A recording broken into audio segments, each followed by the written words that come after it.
Hi, I'm sitting here with Konstantin Gladych from Changelly. Thank you very much for joining us here in the two white chairs. Yeah, thank you very much. I'm happy to be here. So you just got off stage talking about Changelly and also about exchanges. How was the presentation? How did it go?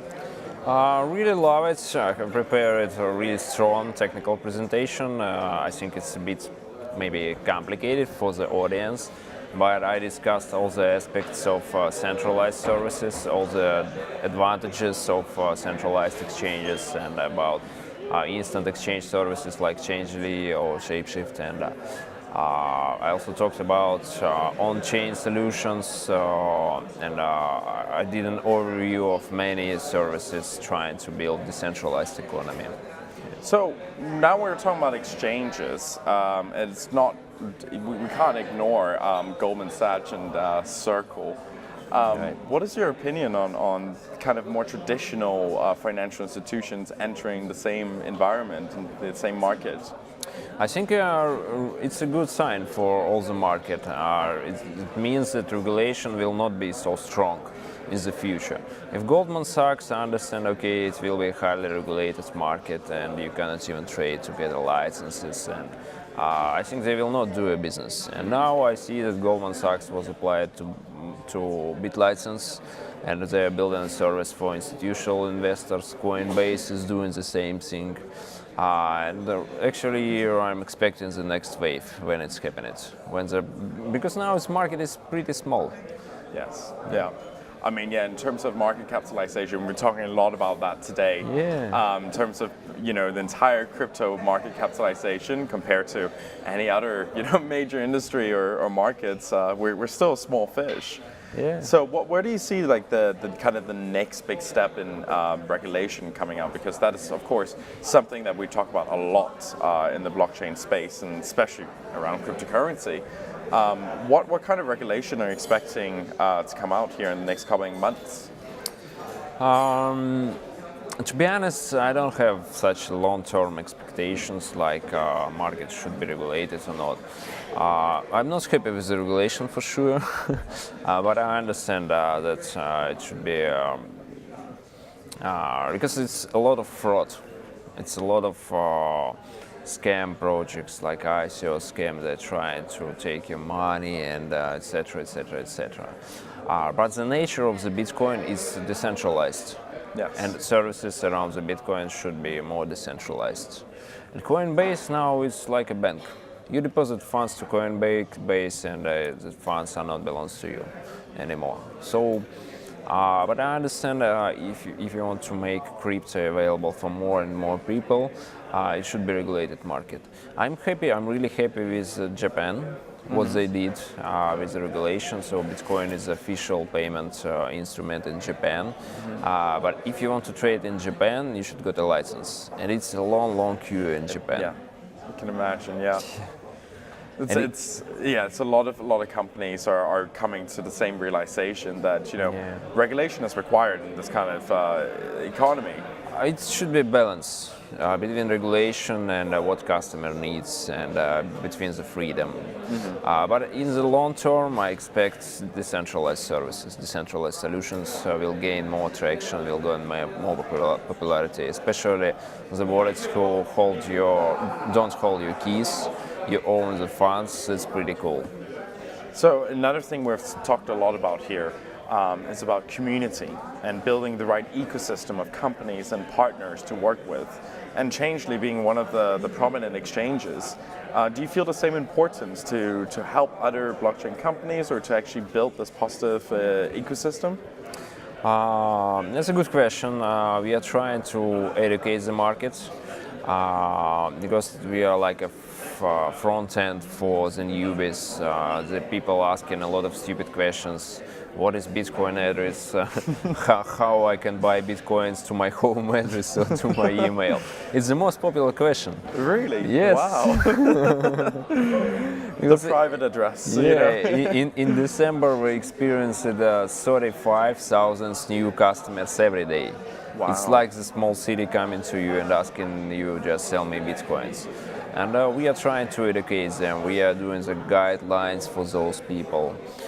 For sure, we support community, we support developers. We always sponsor in Ethereum conferences, and because the people trying to build something new, trying to build on top of the blockchain technologies. And I know almost all the blockchains who are working on the crypto space now, they're trying to compare it to Ethereum. So yes, and I'm really happy with that. And I understand that we need more cases. We need more implementations. Because the huge companies are working on the pilot projects, trying to build part of their business, to move the part of their business processes to the blockchain. But I understand the market is moving really slow because it's enterprises. So a lot of things, yeah, you're running about over 100 altcoins right now on Changelly, but that is not all the altcoins available in the market, far from. So I think you already know where the next question is going to go. Where does the limit go? Should all coins be available? Should there be some kind of check and balance for what coins get available on the platform? Or what's your opinion on where Changelly should go with that? Usually when we decide to list any altcoin, we are looking at the community first. How the community is active, how many token holders is, how many exchange volume on the exchange partners. Is we an exchange broker, or we are hedging the deals on Binance, is our partner, Bittrex, HitBTC, Poloniex, and a few smaller exchanges. We are trying to understand how huge is the market for that altcoin, for sure. And I see that we should add, let's say, about maybe 10 altcoins. Most of the altcoins now is based on Bitcoin forks. Bitcoin forks with something blah blah blah, with smaller blocks or bigger blocks or smaller mining time, like 1 minute or 30 seconds. And other altcoins is actually not altcoins, tokens, but it's not so big market. And exchange volume, the biggest exchange volume is still going through the cross-blockchain transactions. I suppose it's happening because altcoins have a long history. Yes. Yeah, that's why. We are not going to list all the altcoins. If you talking about technical integrations and technical moments, it's pretty hard to support all the altcoins. Of course. Wallets are crashing, like 51% attacks happened with Verge currency recently, and with Bitcoin Gold. And so if you see like exchange volume is small, we don't want to list it.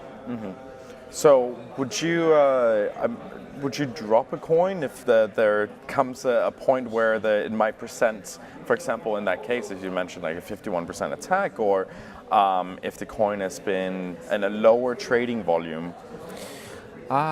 Usually we are trying to support coin as long as it's possible. And if we see that wallet is not updated and if attack is happening, we just shut down the deposits and shut down the trading and waiting for what's happening on the markets.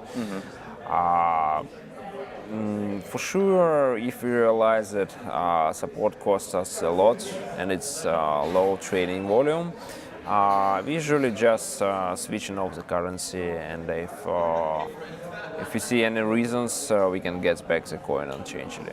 Yeah, sometimes it's happening. So, one of the questions I've been asking a lot of individuals, especially individuals who are very deeply in the community, such as yourself, is what is the kind of the largest trend or the largest kind of next milestone that you expect that is going to really propel the entire blockchain community into a more mainstream media? I expect few things. For sure, I expect competitors to Coinbase. Maybe Circle will build it, and this will be a huge movement for the market. And also, I expect Telegram ICO. ICO doesn't happen for Telegram. It was only private sale, but I expect the delivery. because million and million users will go to crypto in their pockets, in their wallets, and we'll see what's happening. And I know that Binance has invested to similar projects, guys who was really close to messengers, like private messaging Signal. Yes, it was the Signal founder guy. That's why I expect more adoption. And also I expect technology improvements, like side chains. I'm really impressed with the Lightning technology. I know it's a bit centralized through the gateways and most likely like Visa or MasterCard, but it's the only way to scale on blockchain. Yes. Yeah.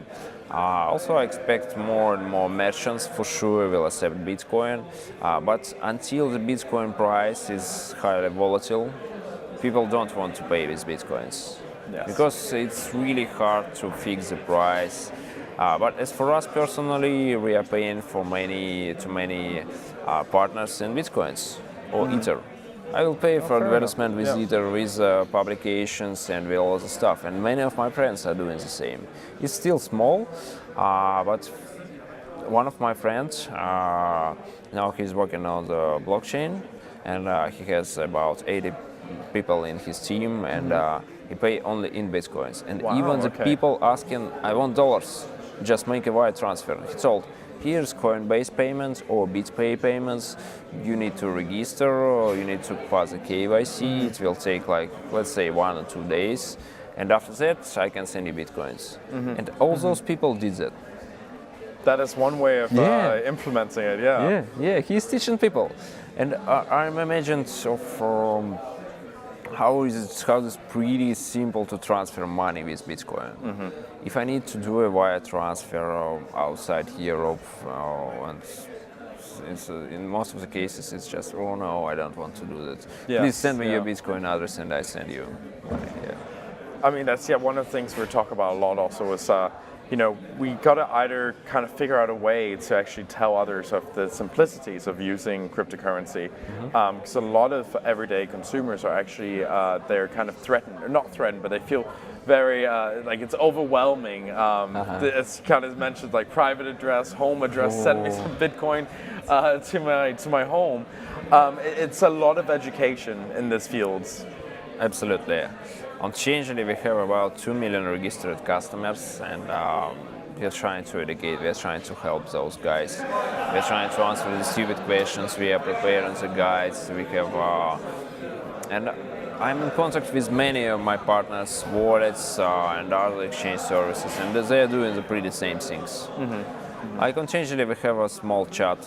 You may ask any questions there, you may check our knowledge base. And the next support you will get the answer in real time from real people. Fantastic. Yeah. Making it a lot easier for everyone to kind of get on the platform. Yeah. Would you say that moving forward, everyday consumers, their first portal to actually accept crypto?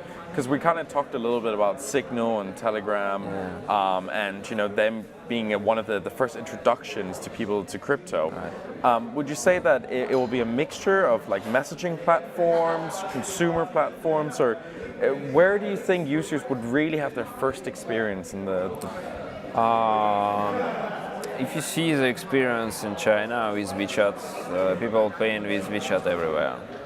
It's a centralized solution, but they don't care about it because it's so simple. Just pay with WeChat, scan a barcode. If it's the same, it will happen with Bitcoin or any other coins based maybe on other blockchain. Maybe Telegram will integrate it, and it's pretty nice because people are sitting in the messengers. Even me, I love messengers more now. I love Twitter and I love messengers.